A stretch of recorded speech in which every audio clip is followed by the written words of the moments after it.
अहिल्यानगर महापालिका निवडणुकीनंतर महापौर कोण होणार याकडे सर्वांचं लक्ष लागलं होतं। अखेर भाजप आणि अजित पवारांच्या राष्ट्रवादी यांच्या संयुक्त बैठकीत महापौर आणि उपमहापौर पदावर एकमत झालंय। महापौर पदासाठी राष्ट्रवादीच्या ज्योती गाडे तर उपमहापौर पदासाठी भाजपचे धनंजय जाधव यांच्या नावावर शिक्कामोर्तब करण्यात आलाय।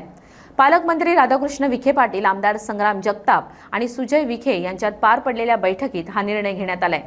दोन्ही उमेदवारांनी आपले अर्ज दाखल केले असून युतीकडे स्पष्ट बहुमत असल्याने ही निवडणूक बिनविरोध होण्याची शक्यता आहे।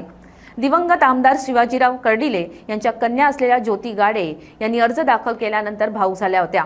साईराम, सगळ्यात प्रथम काही नाही, आज माझ्यावर जो पक्षश्रेष्ठींनी विश्वास दाखवला त्याबद्दल मी त्यांचे मनापासून आभार मानतो।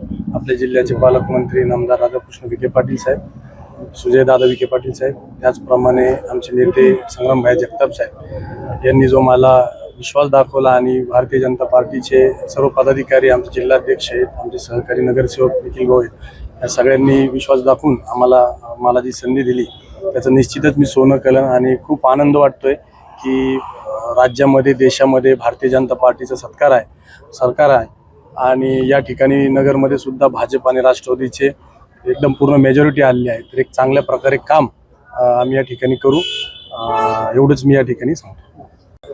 आज भारतीय जनता पार्टी आणि राष्ट्रवादी युतीची जी महापौरपदी माझी निवड झाली त्याबद्दल मी सर्वप्रथम जिल्ह्याचे पालकमंत्री राधाकृष्ण विखे पाटील, तसेच सुजय विखे पाटील व आमदार संग्राम जगताप यांचे मी प्रथमतः धन्यवाद मानेन।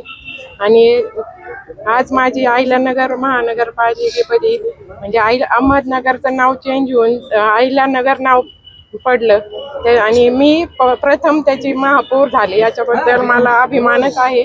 आणि अहिल्या देवींचा वारसा पुढे नेऊन महिलांसाठी अनेक उपक्रम आपण राबवणार आहोत आणि त्या एवढं बोलून आज साहेब असते तर त्यांना खरोखरच खूपच आनंद झाला असता।